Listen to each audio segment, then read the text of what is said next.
नमस्कार दोस्तों, कैसन बा।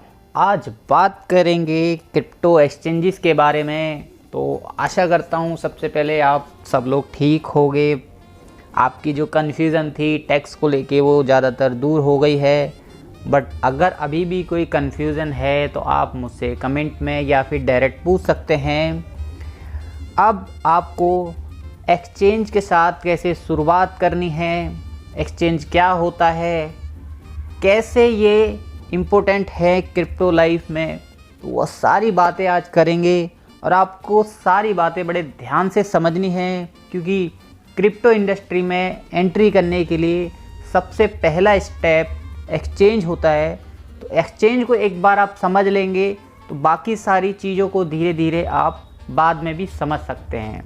मेरे प्यारे क्रिप्टो वासियों, भाइयों, बहनों, दोस्तों, आप सभी से वीडियो को शुरू करने से पहले एक निवेदन है, इस घंटे को जोरदार तरीके से दबाइए। अपार्ट दोस्तों, अगर आप चाहते हैं ये फाइनेंशियल नॉलेज देश के हर बच्चे को पता होनी चाहिए, तो आप अपने दोस्तों, रिश्तेदारों, फैमिली के साथ इसको शेयर करिए ताकि वो भी इसका लाभ उठा सकें। चलिए दोस्तों, वीडियो को जल्दी से स्टार्ट करते हैं। मेरा नाम है राजेश शर्मा और आप देख रहे हैं आप ही का चैनल क्रिप्टो रोजगार। दोस्तों, एक वक्त था जब दुनिया में कोई मुद्रा नहीं थी, सिर्फ वस्तुओं के बदले वस्तुओं का लेन देन होता था। लेकिन उसके बाद नोट और सिक्के अस्तित्व में आए और लेन देन का तरीका पूरी तरह से बदल गया। आज यही नोट और सिक्के हमारी मुख्य करेंसी हैं, लेकिन इसके अलावा भी एक करेंसी है जो पूरी तरह डिजिटल है। इसे क्रिप्टो करेंसी कहा जाता है। लेकिन सवाल यह है कि यह क्रिप्टो करेंसी आखिर है क्या और यह कैसे काम करती है, साथ ही इसके क्या क्या फ़ायदे हैं और नुकसान हैं, आइए विस्तार से जानते हैं। आज हर देश के पास अपनी मुद्रा है जिसे हम करेंसी कहते हैं। जैसे कि भारत के पास रुपया है, अमेरिका के पास डॉलर है, सऊदी अरब के पास रियाल है। इसी तरह बाकी देशों के पास भी अपनी अपनी करेंसी है। लेकिन सवाल यह है कि करेंसी होती क्या है। तो इसका जवाब है एक ऐसी धन प्रणाली जो किसी देश द्वारा मान्यता प्राप्त हो और वहाँ के लोगों द्वारा धन के माध्यम के रूप में इस्तेमाल की जाती हो, साथ ही जिसकी कोई वैल्यू हो, करेंसी कहलाती है। अर्थात जिसके बदले कोई वस्तु या सेवा खरीदी जा सके, वह करेंसी। जैसे एक एग्जाम्पल से समझते हैं, आप 100 रुपये के नोट से फल खरीद सकते हैं, इसलिए वह करेंसी है। लेकिन जो पुराने हमारे 500 और 1000 के नोट थे, अब आप उससे कुछ नहीं खरीद सकते, क्योंकि उसे सरकार ने मान्यता नहीं दे रखी है और ना ही उसकी अब कोई वैल्यू है, इसलिए वह करेंसी नहीं है। आमतौर पर करेंसी को कागज़ या धातु के टुकड़ों, सिक्कों पर प्रिंट किया जाता है, इसलिए वह फिजिकल करेंसी कहलाती है। यानी कि इसे छूना और पर्स में लेकर घूमना संभव है। लेकिन क्रिप्टो करेंसी के साथ ऐसा नहीं है। हालांकि क्रिप्टो करेंसी को नोट या सिक्कों के रूप में प्रिंट नहीं किया जा सकता, लेकिन फिर भी इसकी अपनी एक वैल्यू है। इसमें आप सामान खरीद सकते हैं, इन्वेस्ट भी कर सकते हैं, ट्रेड भी कर सकते हैं, बस तिजोरी में नहीं रख सकते। इसलिए क्रिप्टो करेंसी को डिजिटल करेंसी भी कहा जाता है, जिसके लिए आपको डिजिटल प्लेटफॉर्म की ज़रूरत पड़ेगी, जिसे हम बोलते हैं एक्सचेंज। वहाँ पर ही आप इसे खरीद सकते हैं, बेच सकते हैं या इस्तेमाल में ला सकते हैं। एक्सचेंज का चुनाव करने के लिए आपको कुछ बातों का ध्यान रखना पड़ेगा, जैसे एक्सचेंज कितना पुराना है, उसके क्या रिव्यू हैं या उस पर कितना वॉल्यूम जनरेट हो रहा है, एक्सचेंज कौन सी कंट्री में लिस्ट है। ये सब बातें आपको ध्यान में रखकर एक्सचेंज का चुनाव करना है। कुछ अच्छे एक्सचेंज हैं जैसे वजीरेक्स, बाइनेंस या MEXC या KuCoin। ये सब अच्छे क्रिप्टो एक्सचेंजेस हैं, इन पर आप भरोसा कर सकते हैं और इनके साथ आप अपनी क्रिप्टो की जर्नी स्टार्ट कर सकते हैं।